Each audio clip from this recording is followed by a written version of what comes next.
don't usually go to Bleacher Report, but I went to Bleacher Report, and they have one of those things of one trade that each team in the NBA can make this offseason, should make, can make, whatever the case may be. Mm-hmm.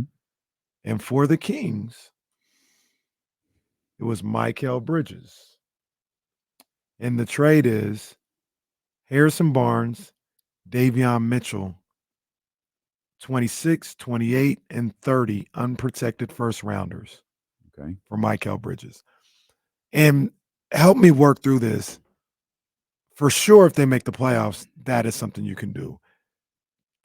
Can they do it even if they don't? I don't know, because 25 is tied up. I don't think so, because I think they have this pick. They get the pick for 2024, but I think like the next few years are tied up somehow or something like that. Yeah, because it doesn't 25 convert. is tied up. So what would happen? Yeah, I think 28 would be the first one. They could move if this one is tied up. Right. Yeah. So, but if they, those are the weeds of the Kevin Huerter deal right there. Yeah. Kind of, Jesse had been talking about. That's the team. That's the team this offseason you have to look at. It's done. Whatever they're trying to build is over. Whatever Sean Marks was trying to do is over. It's cooked. That's fine. It's done. That's fine. That's fine. So there's not a better offer in the entire league for Mikal Bridges than Harrison Barnes and Davion Mitchell. I don't know. Is another team giving you three unprotected? Yeah, I'll give you a fourth. I don't You care. don't think there are 3 unprotected picks out there for Mikal Bridges? That's a bold move. I don't know if teams are as open to doing that. So that's the thing, Jesse. I'm not sure, especially what happened here in Brooklyn. I'm not. Mikal is probably a 3, right? Like, what I mean by that is your third best player, at best. I'm not sure he can even be your second best player. That's almost like a Kevin Durant like trade package. Other teams are going to give up a Kevin Durant like trade package for the third best player on your team. I don't want to say it's exclusive to the Kings, but I think the pool is very small because of that. It's the Rudy Gobert deal. It's not the Kevin Durant deal. It's the Rudy Gobert deal because Minnesota, you have Cat and you have Ant-Man. Minnesota thought Rudy Gobert was the guy who would pull this all together. Whether you call him your first best player, your second best player, or your third best player, he was the guy who pulled it all together. That's what they believed, and so far it's working out for them. But that's what they believed, which is why they paid that price for him. It's not what Mikal Bridges is worth to the league; it's what he's worth to a specific team. That's my point with the Kings. So the Kings is fine. How many are like the Kings though? Oklahoma City. Where's he gonna play? Play anywhere. No, he ain't. You got Shea, you got Giddey, you got Jalen Williams. There's no play. There's not a place for him to play. Maybe you could talk about him. Who's there?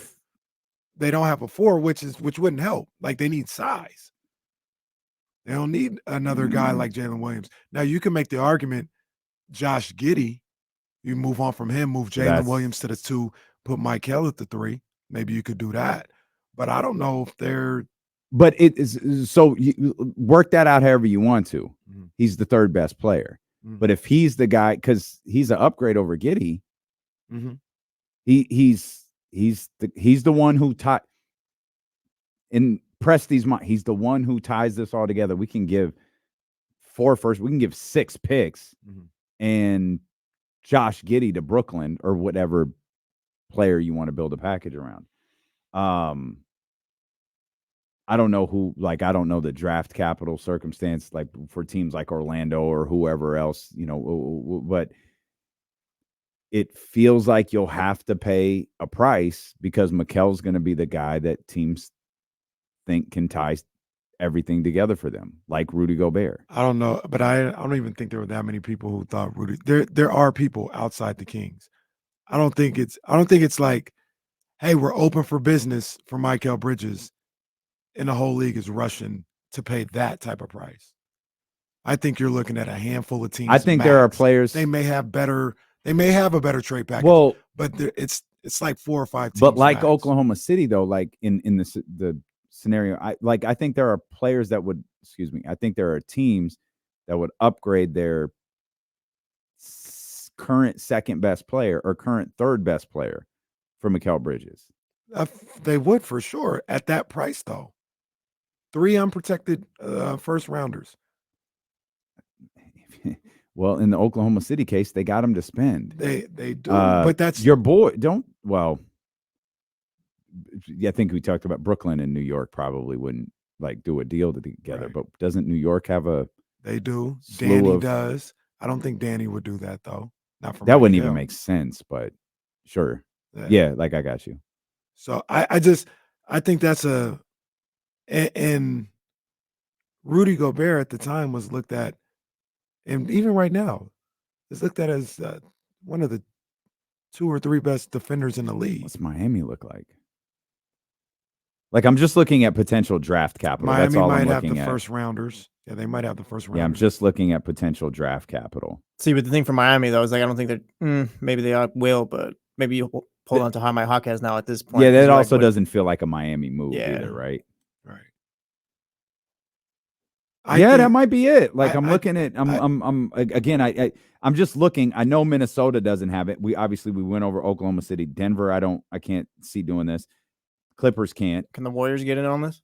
The Warriors can get in on anything. But why? But if they like Kuminga and Moody, why I wouldn't? Warriors won't move off from Kuminga. I wouldn't move off. I wouldn't go after Bridges and move off those guys.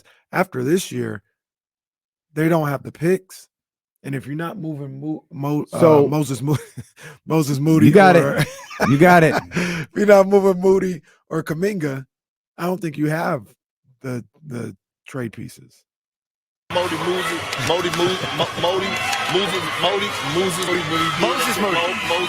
That's an underrated. Jason brings up a good point in the chat. King's reputation might help him out, maybe around the league. Those unprotected picks maybe look a little bit better than anywhere else. The King's unprotected picks are still looked at as extremely valuable. You might be right in terms of teams with the availability to do that. That's a hefty price. It is, but I'll also say like Phoenix kind of hit the RKO out of nowhere for Kevin Durant, right? Like we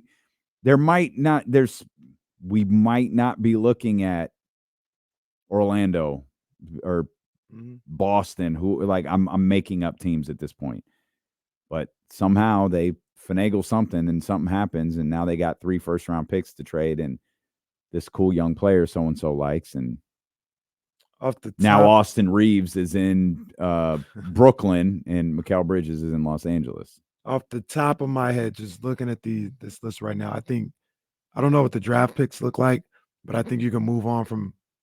Don't hate this guy, okay? You can move on from Evan Mobley and entice somebody. You do hate with some draft picks. Cleveland could be in that discussion.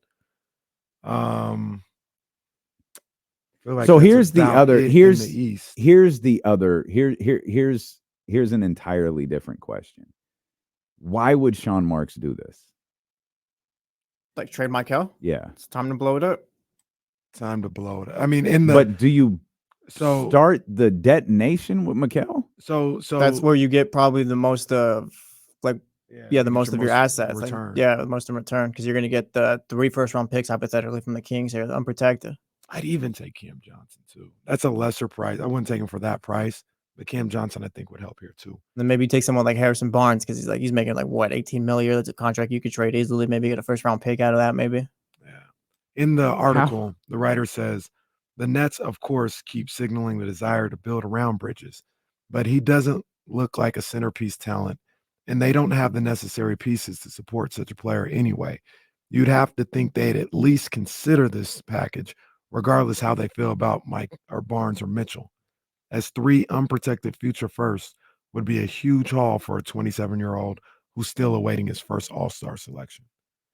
I mean, it's like we like Mikal a lot. We want him here bad. Getting that for a role player, essentially. Rudy Gobert was 3-time Defensive Player of the Year, All-Star. There's also the aspect Sean Marks has to realize too. Casey just said it. Like, you tried building your franchise around a 3rd best player on a team at best. Like, you got to realize it's not going to Oh, work. nah, don't do that. Don't do that. I thought he would be a premier player in the league. I think we all did at one point, but it's just we've realized just that's not what he is. I mean, and I don't. Maybe this is me like Mike trying to sell it to Sean Marks, but you getting all this for a guy that's never going to be an all-star? Yeah, you got to listen. Like Mikal, I don't want to say never, but the odds are he's not going to be an all-star. Monty McNair talking to Sean Marks. Sean, I'm actually losing money on this deal. It's hurting me, actually. So I'm helping you, Sean. It's hurting me. I feel like this needs to be pointed out. One, Sean Marks having a job in the National Basketball Association is absurd. He shouldn't be in charge of decisions like this. Two, I think you're both wrong. Wait, you still think Mikal can be the top guy? Yep. Ah, pal.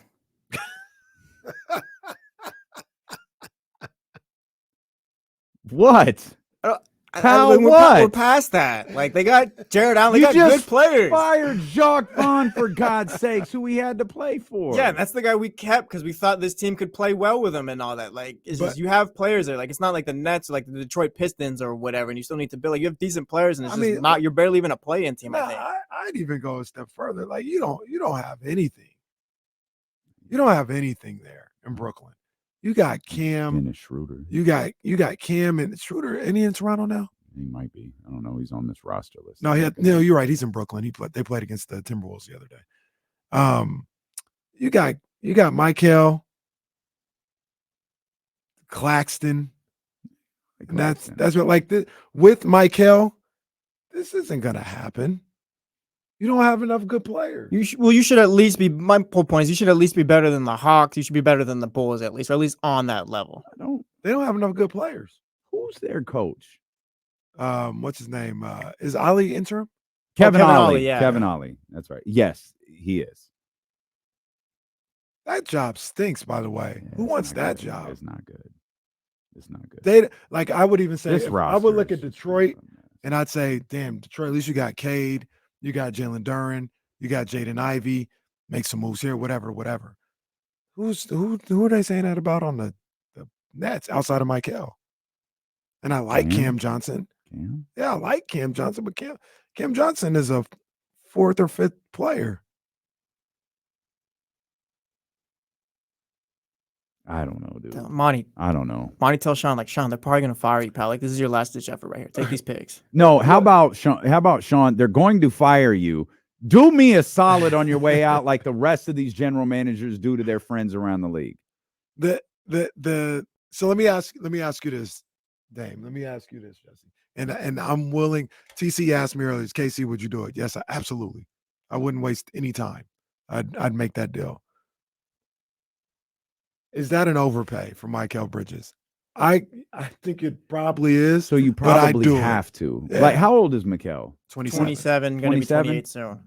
Then it definitely is. Yeah, it definitely is. I don't think it's not Kevin Durant. Do you think you would do it? Like, you would do it as the Kings, but I think. Do you think it gets you to like the finals, the Western Conference Finals, though? I think it could. Well, yeah, that's the move. So with that logic, I think it's not an overpay. You take what you want. You can take these picks or whatever. It's not an overpay in that sense. Which is the analogy I was using with Rudy Gobert. The entire league and all of their stupid ass media people can look down on the Rudy Gobert trade. Only person that mattered was the general manager of the Minnesota Timberwolves. This is the move that ties everything together. I'm going to pay for it because I can't buy this commodity anywhere else. And it's working for them right now. If that's how if you're Monty McNair and you're willing to take that chance, and that's how you feel about Mikal Bridges, give Sean whatever the hell he wants. He's going to be fired in a year anyways.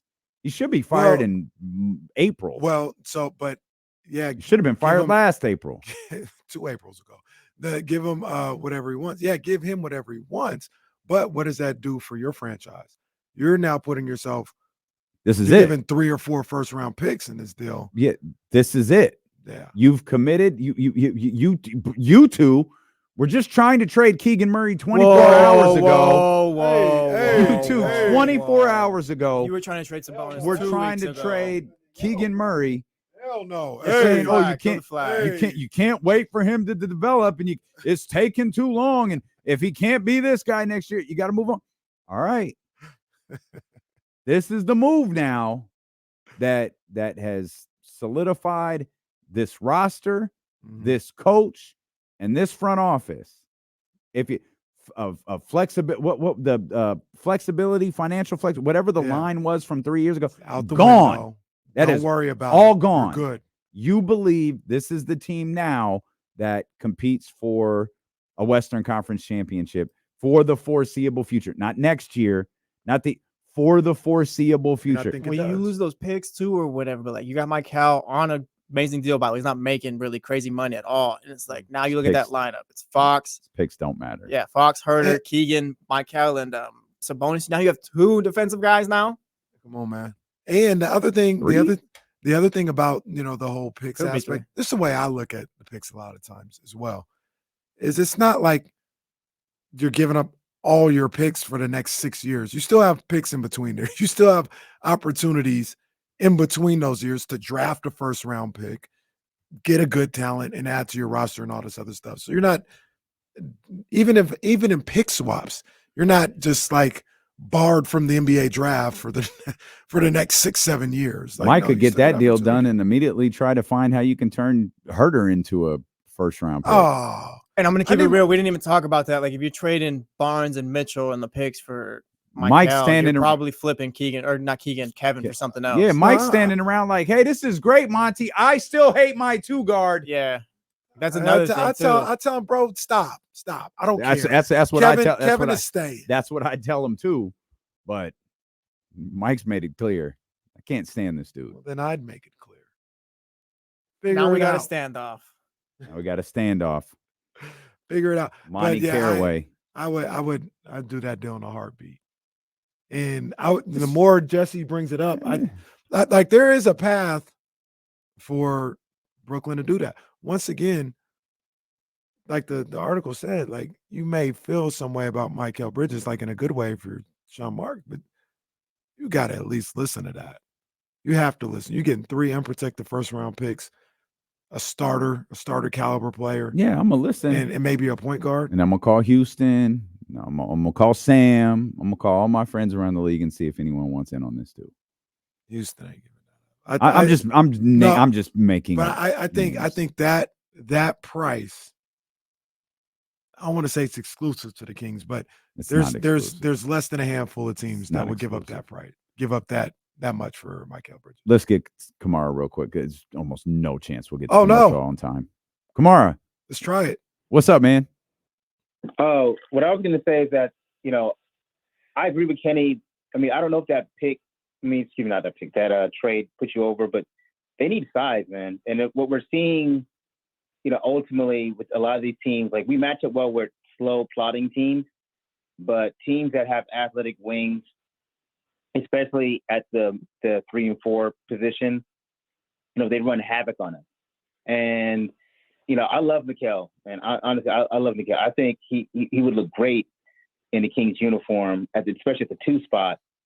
But it still doesn't fix the glaring need of, you need like a 6'9" long person, rangy person at that 3-4 spot. I mean, you already have Keegan, and he's going to continue to develop, but you need another person beside Keegan. And I mean, listen, like Harrison Barnes, he might be good on post defense, but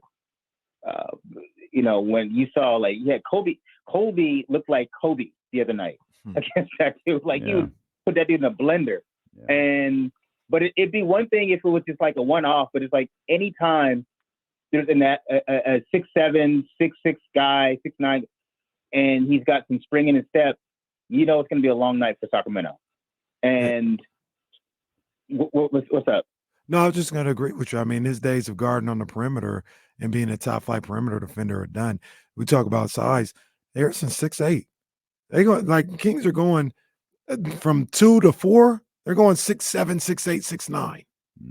Like, they just need better players, not necessarily size and athleticism. They need better players or better performances in those 3 spots.